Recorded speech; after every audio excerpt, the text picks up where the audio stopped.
Hi guys, நீங்க பார்த்துட்டு இருக்குது டெஸ்லா டெக் தமிழ். இன்னைக்கு நம்ம என்ன பார்க்க போறோம்னா, விண்டோஸ் லெவல்ல எப்படி லேப்டாப்ல இன்ஸ்டால் பண்றது, அது யூஎஸ்பி மூலமா எப்படி இன்ஸ்டால் பண்றது தான் பார்க்க போறோம். வாங்க வீடியோக்குள்ள போலாம். வீடியோ ஸ்கிப் பண்ணாம கடைசி வரைக்கும் பாருங்க. எங்கேயாவது ஸ்கிப் பண்ணிட்டீங்கன்னா நான் சொல்லக்கூடிய இன்ஃபர்மேஷன் உங்களுக்கு வந்து மிஸ் ஆயிடும். அப்புறம் நீங்க திரும்பியும் ஃபர்ஸ்ட்ல இருந்து பண்ற மாதிரி இருக்கும். அதனால சொல்றேன். வீடியோ ஸ்கிப் பண்ணாம பாருங்க. வாங்க வீடியோக்குள்ள போலாம்.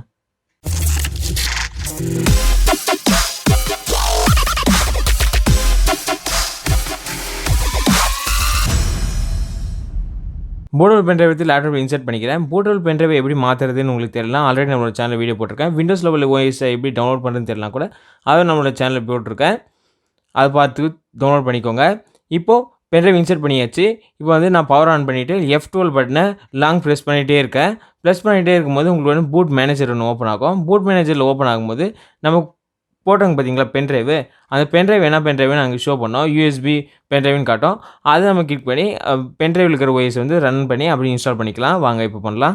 இப்போ வந்து ஓஎஸ் வந்து பென்ட்ரைவில் இருக்கிற ஓஎஸ் வந்து இப்போ ரன் ஆகிட்டுருக்கு. பென்ட்ரைவ்லேருந்து நம்ம ஹார்ட் டிஸ்க்கு வந்து பார்ட்டிஷன் பிரித்து அதுக்கப்புறம் இன்ஸ்டால் பண்ணுற மாதிரி வரும்.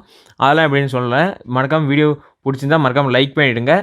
நீங்கள் இப்போ தான் இந்த வீடியோ பார்க்குறீங்கன்னா மறக்காமல் கீழே இருக்கிற ரெட் கலர் சப்ஸ்கிரைப் பண்ண கிளிக் பண்ணி சப்ஸ்கிரைப் பண்ணி வச்சுக்கோங்க. அப்போ தான் நான் கம்ப்யூட்டர் ரிலேட்டடான வீடியோஸ்லாம் நிறைய போடுவேன். அப்போ தான் உங்களுக்கு வந்து ஷோ ஆகும். அதெல்லாம் சொல்கிறேன் ஃப்ரெண்ட்ஸ். சப்ஸ்கிரைப் பண்ணி வச்சுக்கோங்க.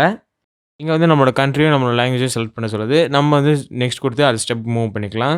இப்போ வந்து நம்மளோட ஓஎஸ் இன்ஸ்டாலிங் டைம் வந்துடுச்சு. இப்போ வந்து இன்ஸ்டால் நவ் கொடுத்து நம்ம இன்ஸ்டால் பண்ணிக்கலாம். நம்ம விண்டோஸ் லெவலில் விண்டோஸ் 8 விண்டோஸ் 10லலாம் நம்ம வந்து ப்ராடக்ட் கீ இல்லைனா ஸ்கிப் கொடுத்துட்டு நம்ம லேட்டராக பர்ச்சேஸ் பண்ணுற மாதிரி இருக்கும். ஆனால் இங்கே வந்து அவங்க ரொம்ப உஷாராக உங்கள்கிட்ட ப்ராடக்ட் கீ இருக்கா இல்லையான்னு இங்கேயே வந்து கேட்குறாங்க. ப்ராடக்ட் கீ போட்டால் மட்டும்தான் அடுத்த ஸ்டெப்புக்கு போகிற மாதிரி இருக்கும். இல்லைனா ஒன்றும் கவலை இல்லை. அங்கே வந்து நம்மள்ட்ட ப்ராடக்ட் கீ இல்லைன்னு அங்கே கீழே ஒரு ஆப்ஷன் கொடுத்துருக்காங்க. அதை கிளிக் பண்ணி நம்ம உள்ளே போயிடலாம். வாங்க அதுதான் இப்போ பண்ண போகிறேன். விண்டோஸ் லெவல் ஹோம் யூஸ் பண்ணலாமா, விண்டோஸ் லெவல் ப்ரோ யூஸ் பண்ணலாமா அப்படின்னு நிறைய பேருக்கு டவுட்ஸ் வரும். விண்டோஸ் லெவல் ஹோம் எதுக்கு யூஸ் பண்ணலாம்னா, இது மாதிரி நார்மலான பர்பஸ் அந்த மாதிரிலாம் விண்டோஸ் லெவல் ஹோம் யூஸ் பண்ணிக்கலாம். ரொம்ப ப்ரொஃபஷனல் இந்த ஏடிஎம் அதெல்லாம் யூஸ் பண்ணுறாங்க பார்த்தீங்களா, என்கிரிப்டட் ஃபைல் அதெல்லாம், அதுக்கெலாம் வந்து விண்டோஸ் லெவல் ப்ரோ தான் போடணும். ப்ரோவில் என்ன அட்வான்டேஜ் இருக்குன்னா, ப்ரோன்னா அதில் இருக்கிற என்கிரிப்டட் ஃபைல் அது வந்து யாராலும் பார்க்க முடியாது. அவங்களோட பாஸ்வேர்ட் தெரிஞ்சால் மட்டும் தான் அவங்களால பார்க்க முடியும். உள்ளே இருக்கிற என்ன ஃபைல் அதெல்லாம்னு அதை பற்றி உங்களுக்கு ஒரு நெக்ஸ்ட்டில் ஒரு ஃபுல் வீடியோ ஒன்று எக்ஸ்ப்ளனேஷன் போடுறேன். விண்டோஸ் 10 ஹோமுக்கும் ப்ரோக்கும் என்ன வித்தியாசம்னு. இப்போ நம்ம வந்து ஹோம் கொடுத்து உள்ளே செலக்ட் பண்ணி உள்ளே போகலாம். இப்போ தான் ஃபஸ்ட் டைம் ஹார்ட் டிஸ்கில் ஓஎஸ் இன்ஸ்டால் பண்ண போகிறீங்கன்னா மேலே இருக்கிற ஆப்ஷன் கொடுத்து இன்ஸ்டால் பண்ணிக்கோங்க. இல்லைனா கீழே இருக்கிற ஆப்ஷன் இருக்குது பார்த்தீங்களா, அது கிளிக் பண்ணி இன்ஸ்டால் பண்ணுங்கள். அப்போ தான் ஒர்க் ஆகும். கீழே இருக்கிற ஆப்ஷன் கிளிக் பண்ணிவிட்டு உள்ளே பார்ட்டிஷன்லாம் நிறைய பார்ட்டிஷன் இருக்கும், அதெல்லாம் டெலீட் பண்ணிவிடுங்க. டெலீட் பண்ணிவிட்டு ஒரே ஒரு சிங்கிள் பார்ட்டிஷனை மாற்றிட்டு அதுக்கப்புறம் அந்த சிங்கிள் பார்ட்டிஷனை நியூ பார்ட்டிஷன் கொடுங்க. நியூ பார்ட்டிஷன் கொடுத்தோடனே அது 2 பார்ட்டிஷன் பிரியும். 500 MBக்கு ஒன்று பிரிஞ்சிடும். அதில் வந்து சிஸ்டமோட இதெல்லாம் போட்டு வைக்கும். அதனால் கீழே இருக்கிறது பார்த்தீங்களா, அதில் தான் நம்மளோட ஓஎஸ் வந்து இன்ஸ்டால் பண்ண போகிறோம். ஹார்ட் டிஸ்கில் வந்து இன்ஸ்டாலிங் ப்ராசஸ் வந்து நடந்துகிட்ருக்கு. இது வந்து ஒரு 20 to 15 மினிட்ஸ் எடுத்துக்கும். உங்களோட லேப்டாப் ஸ்பீடை பொறுத்து தான் அதெல்லாம். நீங்கள் நம்மளோட இன்ஸ்டாகிராம் பேஜை ஃபாலோ பண்ணலாம். டெஸ்லா டெக் தமிழ் 7 சர்ச் பண்ணி ஃபாலோ பண்ணிக்கோங்க. இல்லைனா கீழே டிஸ்கிரிப்ஷனில் லிங்க் தரேன், அதை கிளிக் பண்ணி கூட நீங்கள் ஃபாலோ பண்ணிக்கலாம்.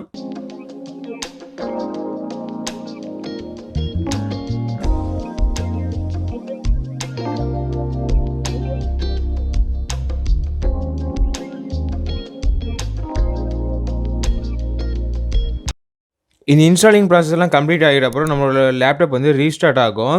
ரீஸ்டார்ட் ஆக அந்த நேரத்தில் வந்து நம்மளுடைய பென்ட்ரைவ் இருக்குது பார்த்தீங்களா, அந்த பென்ட்ரைவ் வந்து நம்ம ரிமூவ் பண்ணிடணும். இல்லைனா அந்த பென்ட்ரைவ்லேயே நம்மளுக்கு வந்து ஓஎஸ் திருப்பி பூட் ஆகிட்டே இருக்கும். அதனால் நம்ம பென்ட்ரைவ் ரிமூவ் பண்ணுறது சேஃபு. ரிமூவ் பண்ணிட்ட அப்புறம் அது வந்து இன்ஸ்டால் ஆகிட்டு அதுக்கப்புறம் அந்த ஓஎஸ் வந்து கம்ப்ளீட் ஆகிடும். அவ்வளோதான். இந்த ப்ராசஸ் முடிஞ்சாலே விண்டோஸ் வந்து ஓரளவுக்கு நம்ம ஒரு 80% போட்ட மாதிரி தான் கணக்கு. ஸ்டெப் வரைக்கும் நீங்கள் கரெக்டாக பண்ணிட்டீங்கன்னா உங்களுக்கு வந்து எந்த ப்ராப்ளமும் இதுக்கு மேலே 90% ப்ராப்ளம் வரவே வராது. இதுக்கு அப்புறம் ஏதாவது ப்ராப்ளம் வந்தால் கமெண்ட் பண்ணுங்கள், நான் வந்து அதை சால்வ் பண்ணுறது எப்படின்னு சொல்கிறேன். இப்போ வந்து கெட் ரெடின்னு லோட் ஆகிட்டுருக்கு. அதுக்கப்புறம் இன்னொரு டைம் வந்து ரீஸ்டார்ட் ஆகும். ரீஸ்டார்ட் ஆகிட்டு அதுக்கப்புறம் நம்மளுக்கு வந்து ஸ்ட்ரெயிட்டாக ஓஎஸ்குள்ளே வந்து ஓஎஸ்லாம் வந்து ஆப்ரேட் பண்ணுற மாதிரிலாம் வந்துடும். ரீஸ்டார்ட் ஆகிட்டு இப்போ லோட் ஆகிட்டுருக்கு. இந்த டைமில் நீங்கள் வந்து சார்ஜ் எல்லாம் கரெக்டாக இருக்கிற மாதிரி பார்த்துக்கோங்க. இந்த மாதிரி சார்ஜ்லாம் இதாச்சுன்னா உங்களுக்கு வந்து சிஸ்டத்தில் ப்ராப்ளம் வரும். சார்ஜெலாம் கொஞ்சம் இருக்கிற மாதிரி பார்த்துக்கோங்க. விண்டோஸ் லெவலில் வந்து ஸ்டார்ட் ஆக போகுது. இதுக்கப்புறம் கொஞ்சம் செட்டிங்ஸ்லாம் இருக்குது. அதெல்லாம் செட்டிங்ஸ் மேனுவல்ஸ்லாம் முடிச்சிங்கன்னா நம்ம வந்து விண்டோஸ் லெவலில் வந்து யூஸ் பண்ண ஆரம்பிச்சிடலாம். இப்போ வந்து நம்மளோட கண்ட்ரி சூஸ் பண்ண சொல்லுது. நம்மளோட கண்ட்ரி எதனா இந்தியா வந்து நம்ம சூஸ் பண்ணிவிட்டு இப்போ நெக்ஸ்ட் கொடுத்துடலாம். இப்போ வந்து கண்ட்ரி வந்து ஓகே ஆகிடுச்சு. இப்போ வந்து கீபோர்டு சூஸ் பண்ணோம். கீபோர்டு சூஸ் பண்ணியாச்சு. இப்போ வந்து நெக்ஸ்ட் கொடுத்துக்கிறேன். நெக்ஸ்ட் கொடுத்தோடனே நம்மளுக்கு வந்து என்ன இன்டர்நெட் வந்து கனெக்ட் பண்ணுற மாரி இருக்கும். இன்டர்நெட் கனெக்ட் பண்ணாங்கன்னா நம்மளுக்கு வந்து அப்டேட்ஸ் இருக்கான்னு செக் பண்ணும். அது செக் பண்ணிட்ட அப்புறம் அப்டேட்ஸ் கொஞ்ச நேரம் கொஞ்சம் லோட் ஆகும். அதுக்கப்புறமேட்டு நம்மளுக்கு வந்து அதுக்கப்புறம் நம்மளோட கம்ப்யூட்டர் வந்து ரீஸ்டார்ட் ஆகும். ரீஸ்டார்ட் ஆயிட்ட அப்புறம் நம்மளுக்கு வந்து விண்டோஸ் யூஸ் பண்ணுற மாரி இருக்கும். வாங்க ஸ்கிப் பண்ணாம பாருங்க. இது வரைக்கும் ஸ்கிப் பண்ணாம பார்த்தீங்கன்னா உங்களுக்கு எல்லா விஷயமும் புரியும். என்னென்ன பண்ணிட்டுருக்கோன்னு.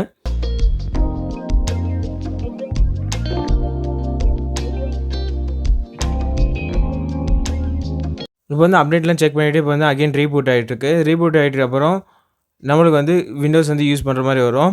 இப்போ வந்து நம்ம இது கிட்டத்தட்ட ஒரு 4, 5 டைம் இது வந்து ரீபூட் ஆகிட்டே இருக்குது.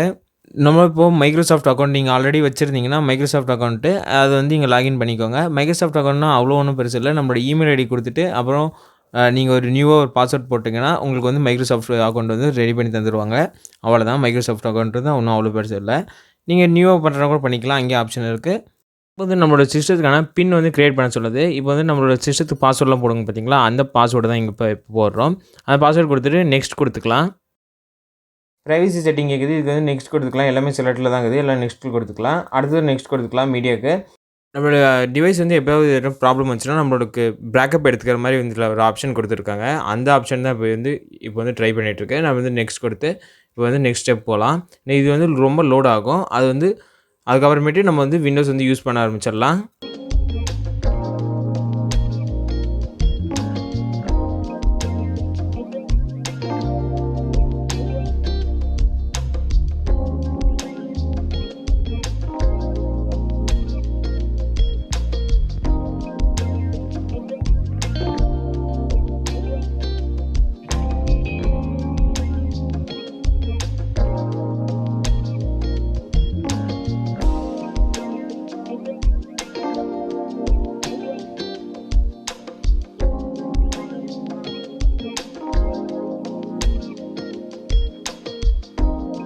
இப்போ வந்து சார்ஜர் ப்ளக் பண்ணிக்கோங்க. நான் சார்ஜர் ஆல்ரெடி ப்ளக் பண்ணியிருந்தேன். இப்போ எனக்கு கன்டின்யூ ஆகிட்டுருக்கு. நீங்கள் சார்ஜர் ப்ளக் பண்ணலாம், ப்ளக் பண்ணிக்கலாம். நான் சொல்கிறது என்னென்னா, எப்போவுமே நீங்கள் ஒரு ஓஎஸ் இன்ஸ்டால் பண்ணுறீங்கன்னா, சார்ஜர் ப்ளக் பண்ணியே நீங்கள் ஓஎஸ் இன்ஸ்டால் பண்ணுங்கள். அவ்வளோதான். விண்டோஸ் லெவல் ஓஎஸை சக்ஸஸ்ஃபுல்லாக இன்ஸ்டால் பண்ணிட்டோம் லேப்டாப்பில். இப்போ வந்து நம்மளோட சேனலை நீங்கள் இன்னும் சப்ஸ்கிரைப் பண்ணலாம், சப்ஸ்கிரைப் பண்ணிக்கோங்க. இந்த வீடியோ பிடிச்சா மறக்காம லைக் பண்ணிவிடுங்க. உங்கள் ஃப்ரெண்ட்ஸ் அண்ட் ஃபேமிலிக்கு இந்த மாதிரி ஏதாவது ஓஎஸ் இஷ்யூ அந்த மாதிரி இருந்தால் இந்த வீடியோவை ரெக்கமெண்ட் பண்ணுங்கள். இல்லைனா நம்மளோட சேனலில் வந்து கமெண்ட் பண்ணுங்கள். இந்த மாதிரி ஓஎஸில் இந்த மாதிரி இஷ்யூ வருது அந்த மாதிரிலாம். அதுக்கான சொல்யூஷன் வந்து நான் நெக்ஸ்ட் ஒரு வீடியோவில் போட்டுருவேன். அடுத்ததான் நம்மளோட சேனலில் என்ன வீடியோ போடலான்னு கமெண்ட் பண்ணுங்கள். அது மாதிரி கமெண்ட் பண்ணியிருந்தீங்கன்னா அந்த வீடியோ பண்ணிவிட்டு உங்களோட நேமை வந்து நான் கடைசியில் வந்து ரீட் பண்ணுவேன். நீங்கள் நம்மளோட இன்ஸ்டாகிராம் பேஜை ஃபாலோ பண்ணலாம். கீழே டிஸ்கிரிப்ஷன் லிங்க் தானே கிளிக் பண்ணி ஃபாலோ பண்ணிக்கோங்க. ஓகே, தேங்க்ஸ் ஃபார் வாட்சிங்.